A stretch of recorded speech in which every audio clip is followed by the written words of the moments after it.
मेरा नाम मीरा है। मेरे पेरेंट्स का मानना था कि बेटियों की शादी छोटी फैमिली में ही होनी चाहिए, जहां पर मेंबर कम हो। मेरी शादी मेरे पेरेंट्स ने बिल्कुल एक ऐसी ही फैमिली में की थी। मेरे ससुराल में मेरे पति के अलावा सास और सिर्फ एक देवर ही था। कोई नंद नहीं थी और न ही किसी देवरानी जेठानी का झंझट था। मेरे पति की उम्र 40 साल थी, जबकि मेरा देवर मेरे पति से सिर्फ 2 साल छोटा था। न जाने मेरी सास के दिमाग पर क्या भूत सवार था कि उन्होंने अपने बच्चों की शादी इतनी उम्र में आकर की थी। मेरे देवर की भी काफ़ी उम्र हो गई थी। वो चाहती तो दोनों भाइयों की शादी एक साथ कर सकती थी, लेकिन अभी उनका अपने छोटे बेटे की शादी करने का कोई इरादा नहीं था। मेरे पति देखने में बहुत स्मार्ट थे और उनकी गवर्नमेंट जॉब थी। इसी वजह से उनकी शादी मेरे साथ हो गई, जबकि मेरी उम्र भी 35 साल की हो गई थी। क्योंकि मुझे पढ़ने लिखने का बहुत शौक था, मुझे शादी का कोई शौक नहीं था, इसलिए मेरी इतनी उम्र में आकर शादी हुई। फिलहाल जैसी भी हुई शादी हो गई और पति भी अच्छा मिल गया था। आजकल वैसे भी लड़कियां फिट और हैंडसम लड़कों को ज़्यादा पसंद करती हैं। मेरे पति की उम्र भले ही 40 साल थी, लेकिन उन्होंने खुद को इतना फिट किया हुआ था कि उन्हें देखकर लगता था कि वो कोई 25 या 30 साल की उम्र के होंगे। पुराने ज़माने के राजा महाराजा भी पतले होते थे, क्योंकि आजकल का खान पान इस तरह का हो गया है कि लोग जल्दी जल्दी मोटे हो जाते हैं। पहले के लोगों को ज़्यादा कामकाज भी नहीं होता था, फिर भी वो लोग दुबले और पतले से होते थे। लेकिन आजकल का मर्द तो ज़्यादा काम करने पर भी मोटा होता जा रहा है। लड़के हों या लड़कियां, सभी के लिए पतला और फिट होने का फैशन बन गया है। और अब हमारे इस ज़माने में मोटे लड़के लड़कियों को बदसूरत कहा जाता है। भगवान का शुक्र है कि मैं तो ना ज़्यादा मोटी हूँ और ना ज़्यादा पतली हूँ। मुझे कोई खाना खाता हुआ देखता तो कहता कि ये कितना खाती है, फिर भी ये ना पतली है और ना ही मोटी, बिल्कुल फिट है। मुझ पर ज़्यादा वज़न चढ़ता ही नहीं था, इसलिए मेरी शादी भी गवर्नमेंट जॉब करने वाले लड़के से हुई। आजकल की लड़कियां तो गवर्नमेंट जॉब करने वाले लड़कों के लिए तरस रही हैं। मेरे पति का नाम वरुण था। घर में मेरी सास थी और मेरा एक देवर था। देवर का नाम विराट था। मेरे देवर का एक बड़ा ही अजीब शौक था। उसे रेसलिंग बहुत पसंद थी। वो हमेशा अपने मोबाइल में रेसलिंग देखता रहता था और कभी टीवी ऑन करता तो टीवी में भी रेसलिंग लगा देता था। खुद तो रेसलिंग देखता ही था, दूसरों को भी वही देखनी पड़ती थी और वो खुद भी जिम जाता था। काम तो कोई करता नहीं था, बस उसका यही शौक था। इतनी उम्र में आकर भी मेरे पति की कमाई पर ही पल रहा था। मेरी सास उससे कुछ कहती ही नहीं थी। सारे घर की जिम्मेदारियां बड़े बेटे पर ही डाल दी थी। अपने छोटे बेटे से नहीं कहती थी कि नौकरी करो और घर की कुछ जिम्मेदारियां तुम भी संभालो। सब कुछ अकेले बेचारे मेरे पति ही करते थे। मेरा देवर तो बस सारा दिन जिम में गुजारता और जिम से आने के बाद बस मोबाइल में या फिर टीवी में रेसलिंग शो देखा करता था। उसके बाद रात को खुद को कमरे में बंद कर लिया करता था। फिलहाल मेरी ससुराल में कोई ऐसा नहीं था जो मेरी मैरिड लाइफ के बीच में दखलंदाजी करता। मैं अपनी ससुराल में बहुत खुश थी। मेरी सास भी ऐसी नहीं थी जिनको मेरे किसी भी काम से कोई प्रॉब्लम हो। मेरा देवर देखने में अच्छा था। उसने भी खुद को इस तरह से फिट किया हुआ था कि वो सच में किसी पहलवान की तरह ही लगता था। वो बहुत कोशिश करता कि किसी अच्छे रेसलर की तरह बन जाए। इतनी उम्र में आने के बावजूद भी उसे शादी करने का कोई शौक नहीं था। अगर मेरी सास कहीं लड़की देखने जाती तो लड़के वाले मना कर दिया करते थे, क्योंकि मेरा देवर कोई काम नहीं करता था। उसे सिर्फ रेसलिंग करने के अलावा कोई दूसरा काम नहीं था। उसमें भी वो पैसे ही खर्च करता था। आजकल तो हर लड़की के 10 खर्चे होते हैं। भला कोई माँ बाप अपनी बेटी किसी ऐसे इंसान के हाथ में कैसे दे सकता है जो कुछ कमाता ही ना हो, बल्कि उड़ाना जानता हो। मेरा पति तो मेरे आगे पीछे फिरता रहता। मेरी सास अपने छोटे बेटे से कहती, देखो तुम्हारे भैया ने अपना घर बसा लिया, मैं चाहती हूँ तुम भी शादी करके अपना घर बसा लो। अपने भैया की समझदारी देखो, अपनी पत्नी के साथ कितनी अच्छी जिंदगी गुजार रहा है। एक तू है जिसे सिर्फ पहलवान बनने का शौक चढ़ा हुआ है। मेरा देवर कहता, ये मेरा पैशन है और आप देख लेना माँ, एक न एक दिन मैं टीवी पर रेसलिंग करता हुआ दिखूंगा। आपका बेटा बहुत फेमस हो जाएगा। मैं शादी करके अपनी जिंदगी को पत्नी और बच्चों के बीच नहीं बांट सकता। मेरी सास कहती थी कि तू ये बातें अपने दिमाग से निकाल दे बेटा, इन सब में कुछ नहीं रखा। कहीं जाकर नौकरी ढूंढ, कुछ कामकाज कर। ये रेसलर बनने में आखिर क्या फ़ायदा है? काम और ज़िंदगी में जुड़ा हुआ पैसा हमेशा काम आता है। ये पहलवानी ज़्यादा दिन नहीं टिकती। उम्र के साथ साथ इंसान का शरीर भी खराब होता चला जाता है, लेकिन नौकरी एक ऐसी चीज़ है जिसे करते करते इंसान की आदत बन जाती है और पैसे भी आते हैं जो हमारे बुरे वक्त में काम आते हैं। अब तुम्हारे भैया की भी शादी हो गई है, एक दिन उसके भी बच्चे होंगे और क्या पता मैं भी इस दुनिया में कब तक जिंदा हूँ। तुम्हारा भाई अपनी फैमिली में बिजी हो जाएगा, उसके बाद तुम्हारा ध्यान कौन रखेगा? मेरे देवर ने कहा, परिवार में कुछ नहीं रखा माँ, हर इंसान को अपने इस दुनिया में नाम कायम करना चाहिए। रेसलर बनकर भी मैं पैसे कमा सकता हूँ। मुझे रेसलिंग का बहुत शौक है माँ, और आप मेरे इस शौक को ख़त्म करने की कोशिश मत करो। फिलहाल जिंदगी के दिन इसी तरह से गुजर रहे थे। एक दिन मैंने देखा कि रात के 2 बज रहे थे और मेरी सास विराट के कमरे पर दस्तक दे रही थी। घर में मेरे देवर का अलग से एक कमरा बना हुआ था। वो बहुत जिद्दी था। उसका कहना था कि मेरा कमरा एक अलग से होना चाहिए, जबकि जो कमरा मेरे पास था वो बहुत छोटा था और मेरे देवर का कमरा मुझसे बड़ा था। मेरे पति ने कई बार अपनी माँ से कहा भी कि मेरी पत्नी का काफ़ी दहेज है, अगर विराट का कमरा हमें मिल जाए तो उसमें मेरी पत्नी का सारा सामान आ जाएगा। उसको कहो कि वो अपना कमरा हमें दे दे और हमारा कमरा खुद ले ले। लेकिन वो अपनी जिद पर अड़ गया, यहाँ तक कि झगड़ने लगा और कहने लगा, नहीं, मैं किसी भी हाल में ये कमरा आपको नहीं दूंगा। मेरी सास कमरे से बाहर खड़ी थी और ज़ोर ज़ोर से दरवाज़ा पीट रही थी। मैं अपनी सास के करीब गई और कहने लगी, क्या हुआ माँ जी, आपको कोई काम है क्या? तो वो कहने लगी कि नहीं बहू, कोई काम नहीं। मैंने कहा, माँ जी, आप कुछ परेशान नज़र आ रही हो और रात के इस टाइम पर विराट के कमरे का दरवाज़ा क्यों बजा रही हो? तो मेरी सास मुझसे कहने लगी, हाँ, वो विराट कमरे का दरवाज़ा अंदर से बंद करके सो गया।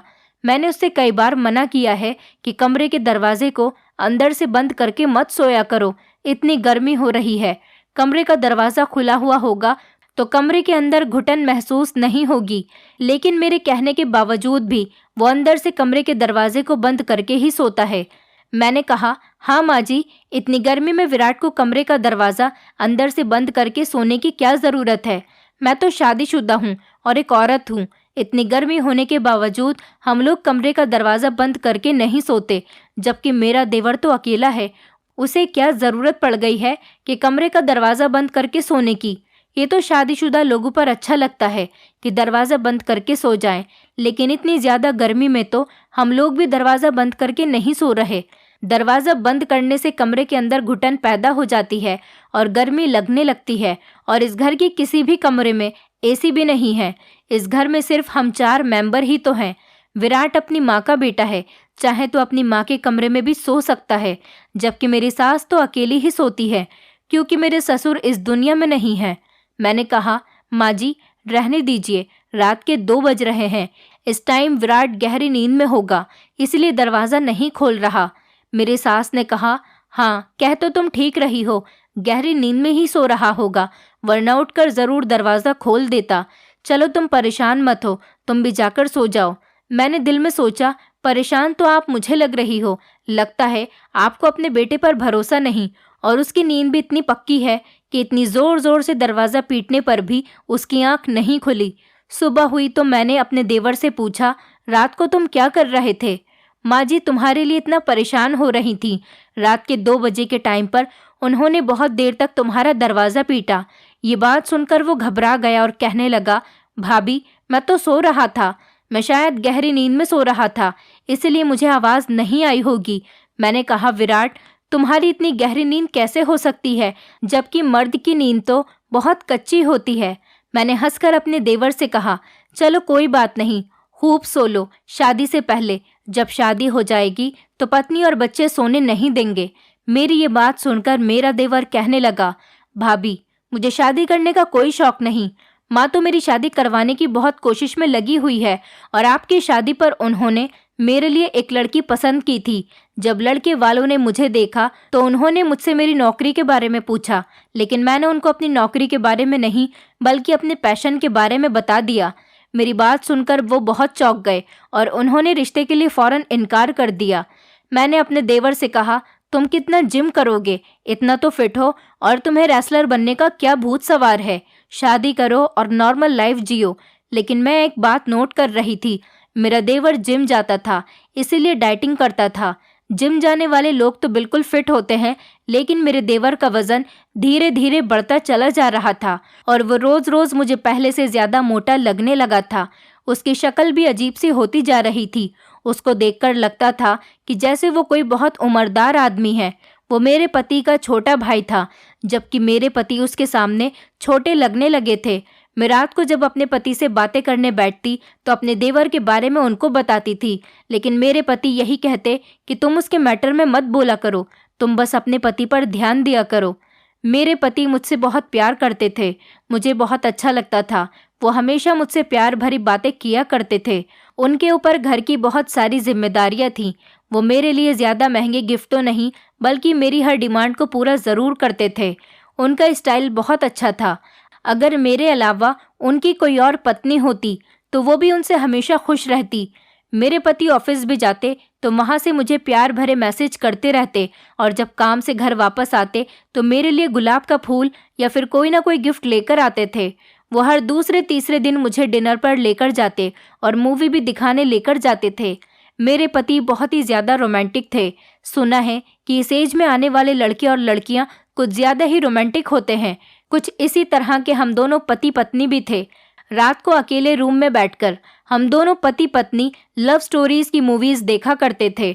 हम दोनों पति पत्नी इस तरह से एक दूसरे के साथ रहते थे जैसे हम दोनों की लव मैरिज हुई हो। मेरे ससुराल में ये रूटीन था कि मेरी सास और देवर टाइम से दूसरे के साथ बैठकर खाना खा लिया करते थे। उनके घर आने का इंतज़ार करती थी। जब वो आ जाते तो हम दोनों पति पत्नी एक साथ बैठकर एक ही प्लेट में खाना खाया करते थे। सुबह को जब मैं अपनी सास के लिए नाश्ता बनाती तो उनको नाश्ता करवा देती थी।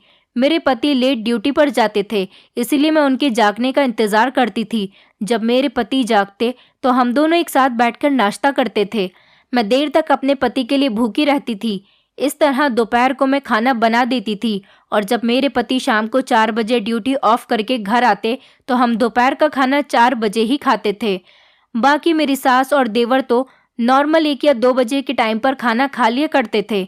उसके बाद जब मैं रात का खाना बनाती तब भी हम दोनों पति पत्नी एक साथ बैठकर ही खाना खाते थे। मेरे देवर और सास जल्दी खाना खाकर अपने अपने कमरों में लेट जाया करते थे, लेकिन मेरे पति की आदत थी कि वो दोपहर का खाना शाम के 4 बजे खाते तो रात का खाना भी लेट ही खाते थे। इसलिए मैं अपने पति की खातिर उनके साथ ही खाना खाती थी। एक दिन रात के 9 बजे के टाइम पर मैंने अपनी सास और देवर को खाना दे दिया। वो दोनों खाना खाकर अपने अपने रूम में चले गए थे। अब हम दोनों पति पत्नी ही खाने से रह गए थे। जब मेरे पति 10 या 11 बजे खाना मांगते तो हम दोनों यही खाना गर्म करके खा लेते थे। फिर एक दिन जब रात को 10:30 बज गए तो मेरे पति ने कहा कि चलो खाना खाते हैं। मैं किचन में खाना गर्म करने के लिए गई तो खाने का बर्तन देखते ही हैरान रह गई। खाने का बर्तन तो बिल्कुल खाली पड़ा हुआ था, जबकि मुझे अच्छी तरह से याद था कि मैंने खाना छोड़ा था। मुझे लगा कि शायद मेरी सास ने खा लिया होगा। मैं ये बात पूछने के लिए अपनी सास के कमरे में चली गई। मैंने अपनी सास से कहा, माँ जी, क्या आपने खाना खाया है? उन्होंने कहा, हाँ बेटा, मुझे खाना खाए हुए तो बहुत देर हो गई। मैंने कहा, नहीं नहीं माँ जी, क्या आपने उसके बाद भी खाना खाया है? उन्होंने कहा कि नहीं बेटी, मैंने उसके बाद खाना नहीं खाया।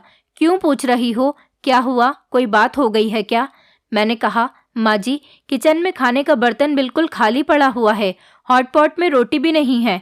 मेरी सास कहने लगी, तुम्हें लोगों ने खाया होगा, तुम भूल गई होगी शायद। मैंने कहा, माँ जी, नहीं, मैंने तो अभी खाना निकाला भी नहीं है। मैं किचन में खाना लेने के लिए गई तो मैंने देखा कि वहाँ तो कुछ भी नहीं है। तो फिर भला मैं खाना कैसे खा सकती हूँ? और मैं यही पूछने के लिए आपके पास आई हूँ कि क्या विराट या फिर आप दोनों में से किसी ने दोबारा से खाना खाया है? तो मेरी सास ने कहा, नहीं बहू, हम दोनों में से तो किसी ने भी खाना नहीं खाया। विराट भी 9 बजे अपने कमरे में चला गया था और जाते ही उसने कमरे का दरवाज़ा अंदर से बंद कर लिया। तुम्हें तो पता है कि मुझे कितनी बदहज़मी रहती है। मैं कहाँ डबल डबल खाना खाती हूँ। मुझे ज़्यादा खाना खाने का शौक़ नहीं, बस टाइम के मुताबिक एक बार खाना खा लिया वही बहुत है। अपने टाइम पर हिसाब से ही खाना खाती हूँ। दूसरे टाइम पर खाना खाए हुए तो मुझे बहुत टाइम हो गया। मैंने कहा, माँ जी, हमारे किचन में कोई और तो नहीं आया था? या फिर ऐसा हो कि कभी कोई भिखारी आया हो तो आपने उसे खाना दे दिया हो? आप ठीक से याद करो।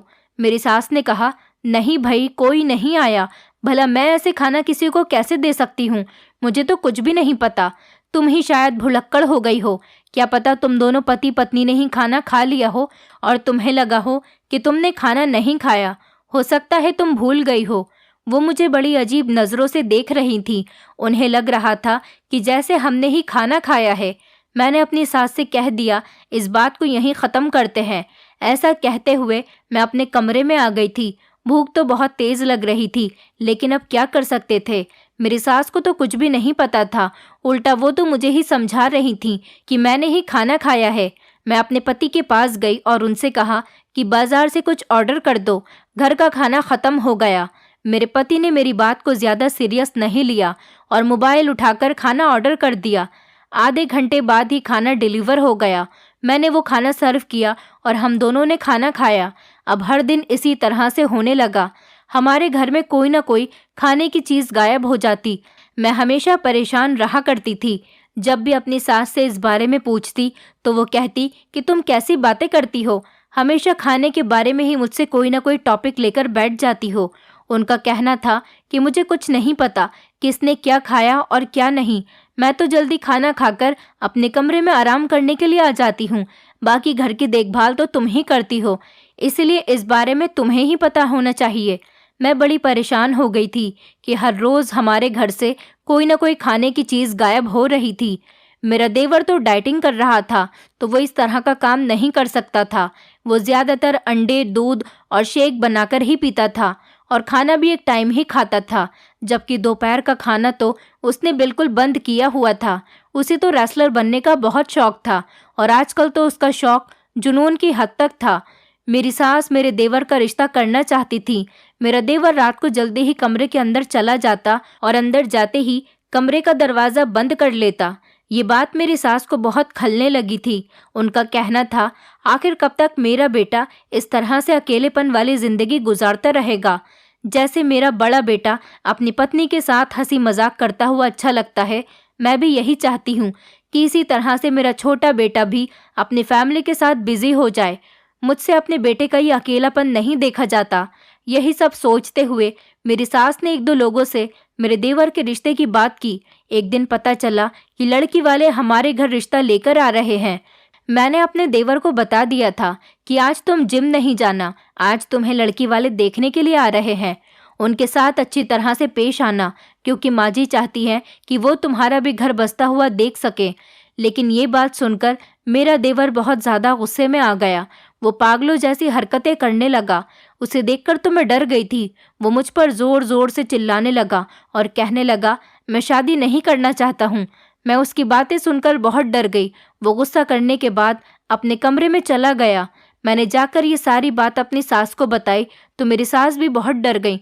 उन्होंने फ़ौरन फ़ोन करके रिश्ते वालों से इनकार कर दिया, जो लोग हमारे घर पर मेहमान बनकर मेरे देवर को देखने के लिए आ रहे थे। अब उन लोगों को हमारे घर आने से रोक दिया गया था। ऐसा इसीलिए किया क्योंकि मेरी सास नहीं चाहती थी कि बाहर वाले लोगों के सामने मेरा देवर हमारे परिवार की इज्जत को मिट्टी में मिला दे। इस बात से मेरी सास की आंखों में आंसू आ गए थे।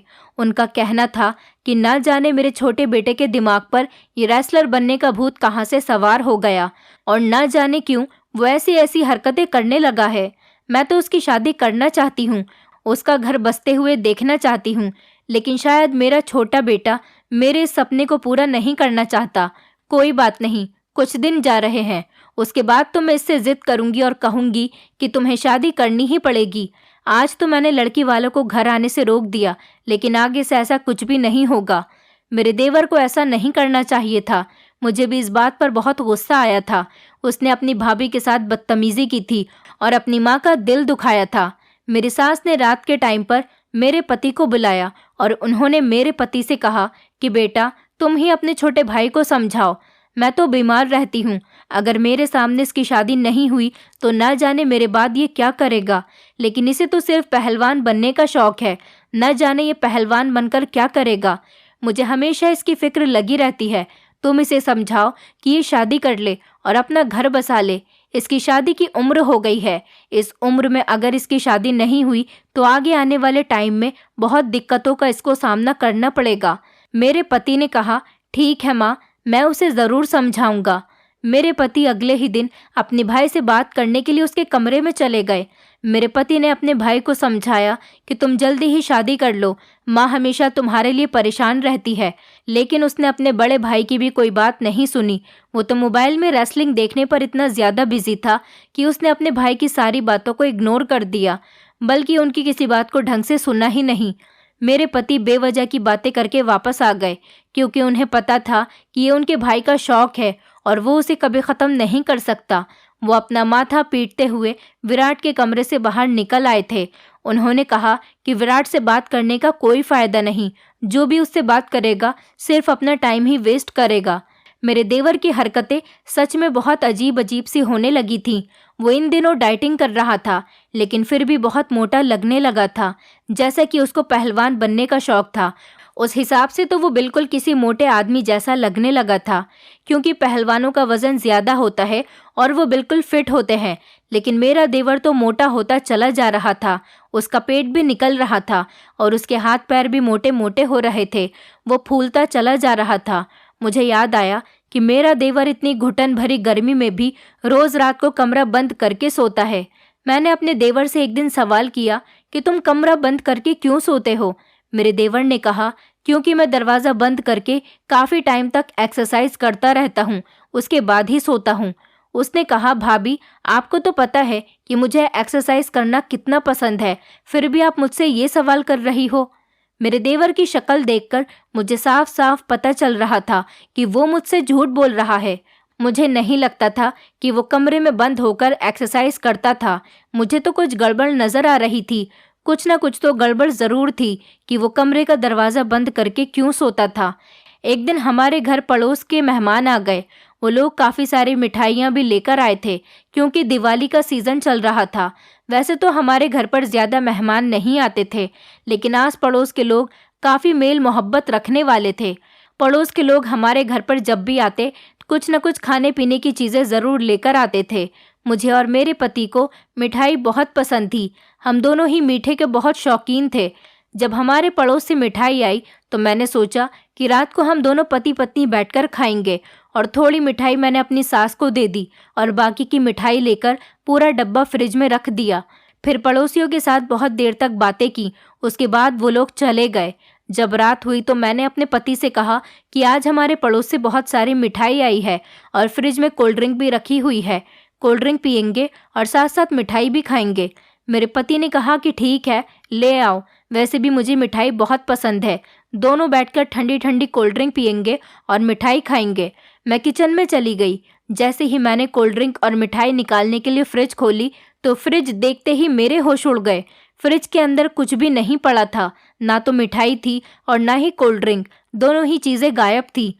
उस टाइम तो मेरा देवर और सास भी सो रहे थे, लेकिन मैं अभी थोड़ी देर पहले ही तो किचन में आई थी, तो मैंने दोनों चीज़ों को फ्रिज में रखा हुआ देखा था, लेकिन अब फ्रिज में कुछ भी नहीं पड़ा था।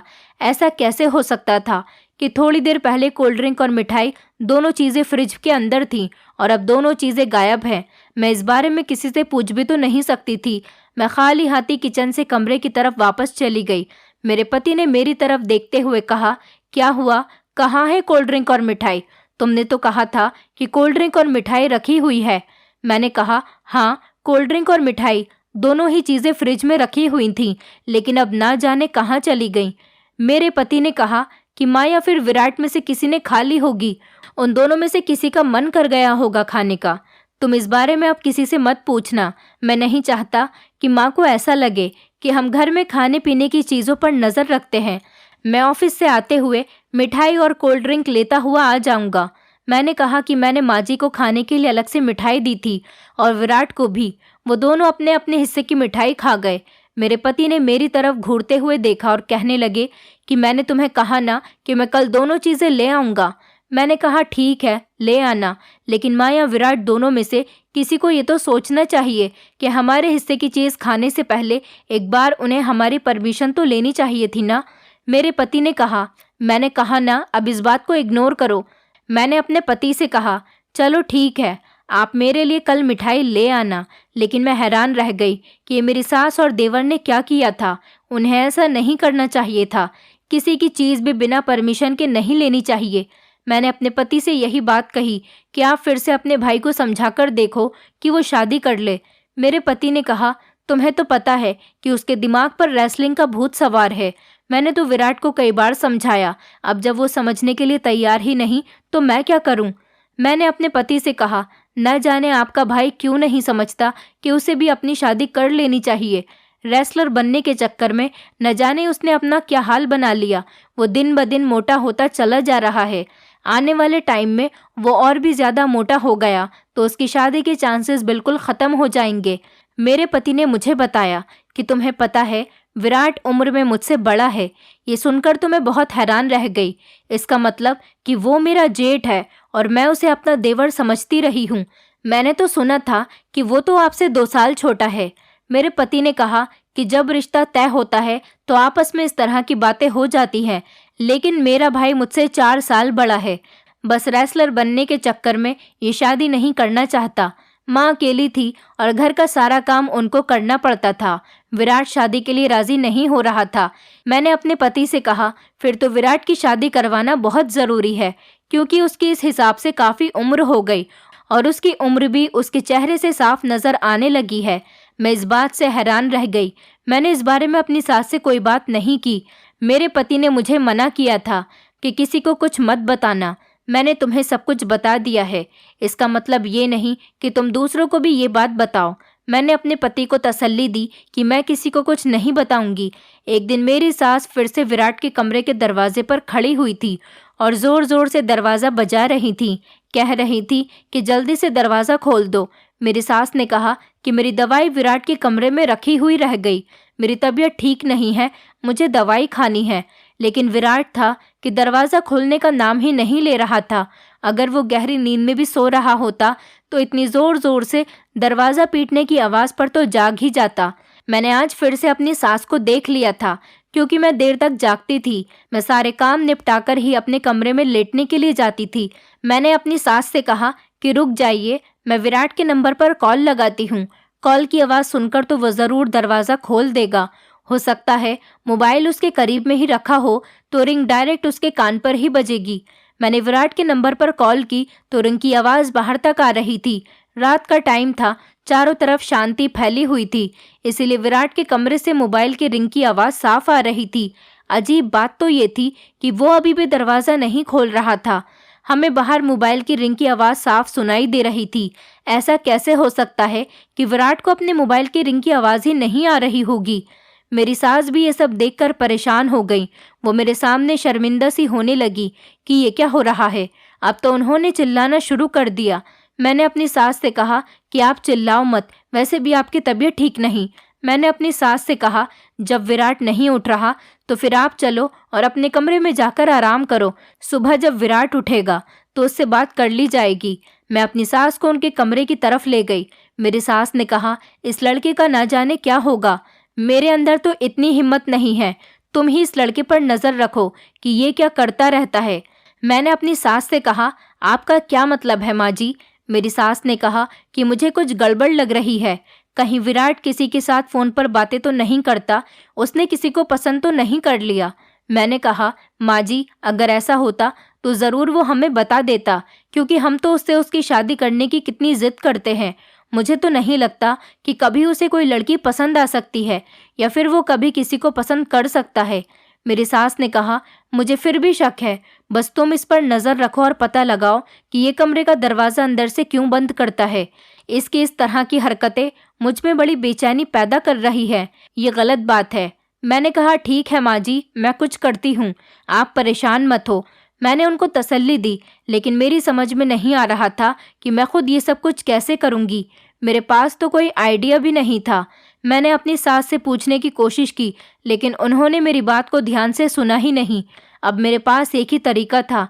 मैंने एक दिन विराट के कमरे की सफाई करने के बहाने उसके कमरे के लॉक को ख़राब कर दिया। अब दरवाज़ा इस तरह से हो गया था कि अंदर से लॉक लग ही नहीं सकता था। वैसे मैंने बड़ी अक्लमंदी से काम लिया था, क्योंकि दरवाजे का लॉक ख़राब करने के अलावा मेरे पास और कोई रास्ता भी नहीं था।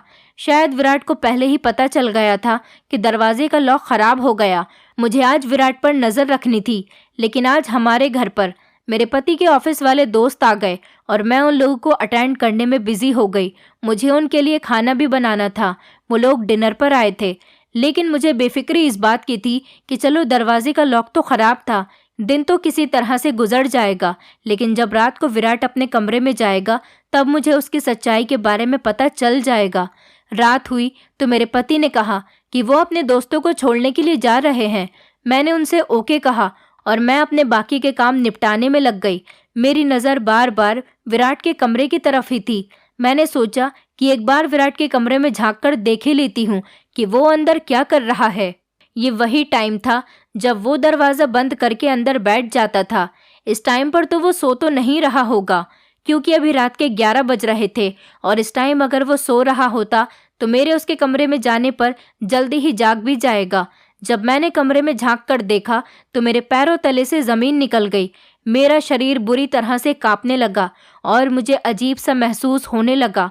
मुझे नहीं पता था कि मुझे कुछ ऐसा देखने को भी मिल जाएगा। मैं वहाँ से धीरे धीरे कदमों से वापस लौट रही थी, तभी अचानक मेरे पति आ गए और कहने लगे कि मैं अपने दोस्तों को छोड़कर वापस आ गया हूँ। उन्होंने मेरी तरफ गौर से देखा। वो मेरी हालत देखकर मुझसे पूछने लगे, तुम्हें क्या हुआ है?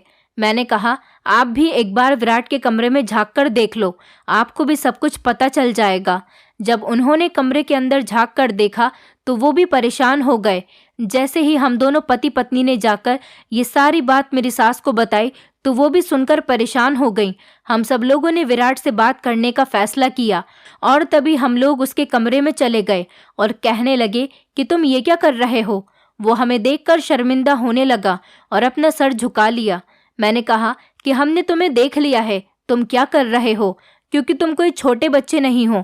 तुम्हें इस तरह से बच्चों की तरह हरकतें नहीं करनी चाहिए। यही सब करने के लिए तुम दरवाज़ा बंद कर लेते हो। इस तरह से तो तुम अपने आप को बिल्कुल बेकार कर लोगे। तुम्हारे अंदर कुछ भी नहीं रहेगा और तुम्हारा रेसलिंग वाला सपना तो अधूरा ही रह जाएगा। तुम्हारा शरीर बिल्कुल बेकार हो जाएगा, कोई तुमसे शादी भी नहीं करेगा। तुम अपनी ज़िंदगी के खुद दुश्मन बन गए हो। तुमने अपने आप को देखा है कितने ज़्यादा मोटे हो गए हो। हम सब बोल रहे थे, लेकिन मेरा देवर खामोशी से हमारी सारी बातें सुन रहा था। उसने हमें कुछ नहीं बताया और उसके बाद वो बेहोश हो गया। हम सब लोग उसको बेहोश देखकर बहुत डर गए। हमने जल्दी से डॉक्टर को बुलाया। डॉक्टर ने उसको एक ही बीमारी बताई। डॉक्टर ने बताया कि इन्हें पर्सनैलिटी डिसऑर्डर की बीमारी हो गई है। इसमें इंसान अपनी पहचान भूल जाता है। डॉक्टर ने बताया कि इसकी कोई ना कोई वजह होती है। विराट अगर किसी चीज़ का शौक रखता है और उस चीज़ को ज़्यादातर अपने दिमाग पर सवार रखता है तो वो खुद को भी इसी तरह का बनाने की कोशिश कर रहा होगा। हमने डॉक्टर को बताया कि उसे रेसलिंग का बहुत शौक है और हमेशा वो अपने मोबाइल में और टीवी में रेसलिंग देखता रहता है। डॉक्टर ने बताया कि यही वजह है कि रेसलर बनने के लिए विराट ज़्यादा खाना खाता है, अपना वज़न बढ़ा रहा है। रेसलिंग उसके दिमाग पर सवार हो गई।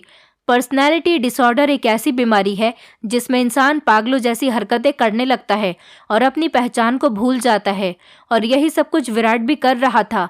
वो अपनी खुद की पहचान को भूल चुका है और रेसलर की तरह रिएक्ट करने लगा और अंदर ही अंदर वो लड़का डिप्रेशन का शिकार होता चला जा रहा है। मुझे अब समझ आ गया था कि विराट अपने कमरे में क्या कर रहा था। विराट कमरे में बैठकर मेहमानों के आगे का बचा हुआ खाना पागलों की तरह खा रहा था। वो कोई नॉर्मल इंसान नहीं लग रहा था, बल्कि कोई पागल लग रहा था। डॉक्टर ने हमें एक अच्छा साइकेट्रिस्ट सजेस्ट किया और हमने विराट का इलाज साइकेट्रिस्ट से करवाया। कुछ दिनों बाद विराट पूरी तरह से ठीक हो गया। उसकी अजीब अजीब हरकतें भी ठीक हो गई थी। वो दरवाज़ा बंद करके उल्टी सीधी हरकतें करता रहता था और अपनी पहचान को भूलता जा रहा था। इसलिए उसे किसी की बात समझ नहीं आती थी और ना ही किसी की आवाज़ आती थी। उसे लगता था कि मैं अपनी एक अलग पहचान और एक अलग दुनिया में हूँ, इसलिए वो किसी की बात सुनने के लिए तैयार नहीं रहता था। 3-4 महीने इलाज करने के बाद विराट की तबीयत बिल्कुल ठीक हो गई और वो अपनी नॉर्मल लाइफ पर आ गया। जब वो नॉर्मल हो गया तो अपनी माँ की बात पर गौर करने लगा। उसने नौकरी करना भी शुरू कर दिया और शादी भी कर ली। अब वो खुशी खुशी ज़िंदगी गुजार रहा है और हम लोग भी अपने परिवार के साथ बहुत खुश हैं। दोस्तों, उम्मीद करती हूँ आपको हमारी कहानी पसंद आई होगी।